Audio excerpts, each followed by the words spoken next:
Shalom, selamat pagi Bapak Ibu Saudara-saudara yang dikasihi oleh Tuhan Yesus Kristus. Jumpa kembali bersama saya Pendeta Eka di dalam renungan firman Tuhan pada hari ini, hari Kamis 30 Desember 2021. Sukacita dan damai sejahtera dari Tuhan kita Yesus Kristus kiranya menyertai kehidupan kita sekalian. Puji nama Tuhan. Sampai pada pembacaan kita hari ini, yakni dua kitab sekaligus dalam Ayub pasal 38 sampai 39. Dalam perikop pasal ini diberikan judul Jawab Tuhan kepada Ayub. Baik Bapak Ibu Saudara-saudara yang dikasihi oleh Tuhan, sebelum kita merenungkan bagian yang kita baca hari ini, terlebih dahulu kita akan berdoa bersama. Tuhan Allah Bapa di surga yang kami puja sembah di dalam nama Tuhan Yesus, terima kasih buat hari yang baru yang Tuhan berikan dan percayakan pada kami. Kami mau menjalani hari yang baru bersama dengan Engkau. Karena itu firman Tuhan yang menerangi jalan hidup kami, sehingga kami tidak salah melangkah dan hidup kami seturut dengan rencana dan kehendak Tuhan. Terima kasih Bapa, inilah diri kami. Kami sedia untuk belajar firman Tuhan. Roh Kudus memampukan kami untuk dapat menerapkannya dalam hidup kami. Terpujilah namamu Bapa, demi nama Tuhan Yesus kami berdoa. Haleluya. Amin. Bapak Ibu Saudara-saudara yang dikasihi oleh Tuhan Yesus Kristus, jika perjanjian lama menceritakan kedatangan Tuhan dengan tanda badai, maka penulis perjanjian lama, penulis Alkitab ingin menggambarkan kemahakuasaan dan kebesaran Allah yang mengatasi apapun di jagat raya ini. Dia menciptakan alam semesta dan isinya karena kedaulatannya, dan mengaturnya sedemikian rupa menurut kebijaksanaannya. Sekarang Tuhan dalam pasal 38 dan 39 menggugat Ayub dengan menggunakan sederetan panjang dan beragam pertanyaan. Tuhan mencecar Ayub. Kalau kita perhatikan beberapa di antaranya di dalam ayat yang keempat. Di manakah engkau ketika aku meletakkan dasar bumi? Ayat 12. Pernahkah dalam hidupmu engkau menyuruh datang dini hari atau fajar kau tunjukkan tempatnya? Kemudian ayat yang ke-17. Pertanyaan yang mencecar Ayub. Apakah pintu gerbang maut tersingkap bagimu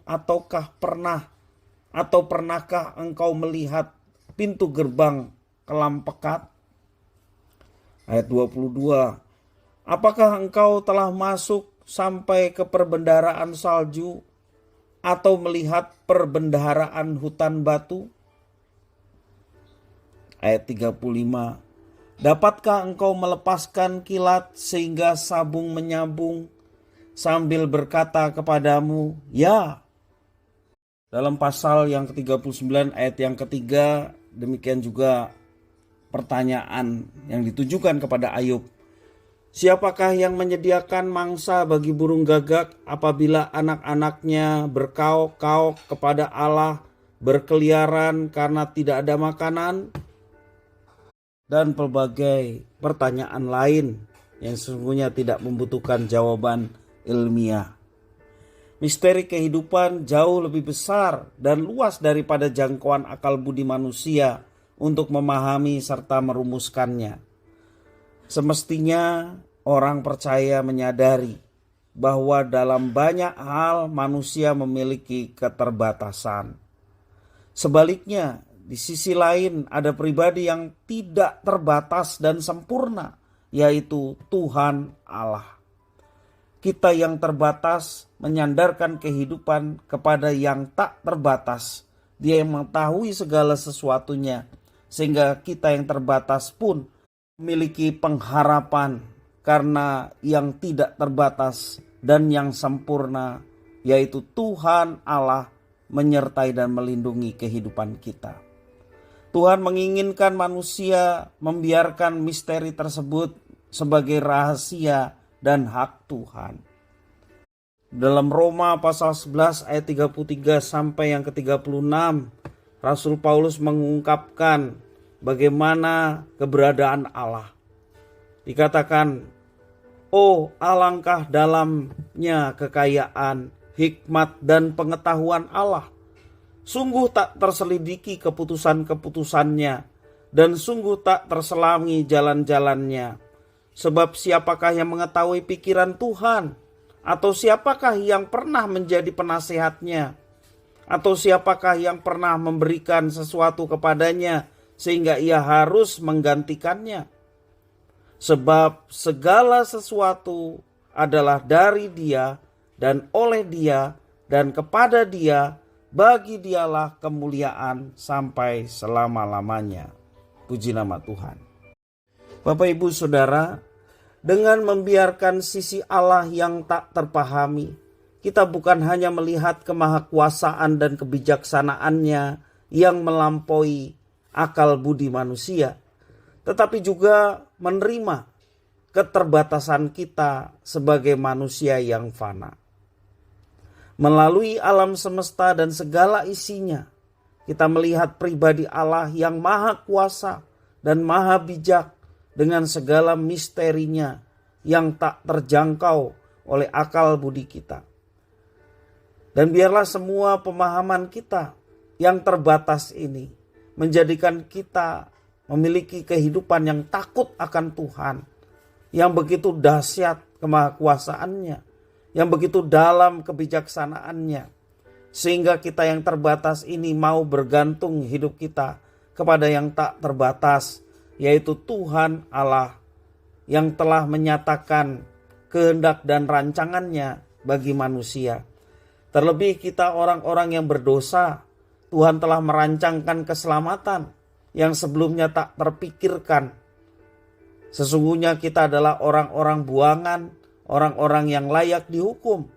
Tetapi hikmat kebijaksanaan Tuhan, karya Tuhan yang maha kuasa, berkarya dengan cara Dia datang menjadi manusia di dalam Yesus Kristus.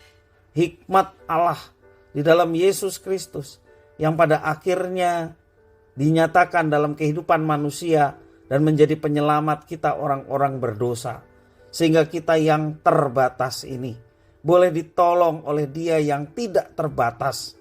Bapak Ibu Saudara-saudara, banyak manusia yang membatasi Allah, ya. Seringkali salah pemahaman mengapa manusia dijadikan Allah.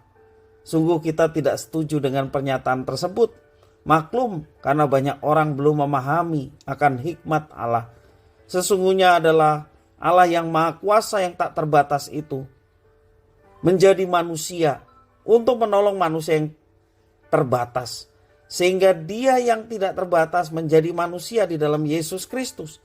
Dan kita orang-orang yang terbatas, orang-orang yang fana, yang tidak mempunyai kekuatan apa-apa, ditolong oleh Tuhan di dalam Yesus Kristus, diampuni dosanya dan diberi jaminan kehidupan yang kekal. Sungguh luar biasa karya Tuhan. Marilah bukan saja kita memandang alam semesta, kagum terhadap ciptaan Tuhan yang luar biasa. Terlebih kita yang sudah melihat karya keselamatan di dalam Yesus Kristus yang diberikan secara khusus kepada setiap orang-orang yang merespon akan kasih Tuhan dan menerima Dia sebagai Tuhan dan Juru Selamat. Kita sungguh memuliakan Tuhan untuk setiap hal yang boleh dilakukan oleh Tuhan, baik penciptaan termasuk juga karya terbesar dalam kehidupan kita sebagai manusia, penyelamatan di dalam Yesus Kristus. Kiranya firman Tuhan ini memberkati kita sekalian. Dari marilah kita yang terbatas ini hidup memuliakan Tuhan yang tidak terbatas, sebab segala sesuatu adalah dari Dia, oleh Dia, kepada Dia, bagi Dialah kemuliaan sampai selama-lamanya. Amin.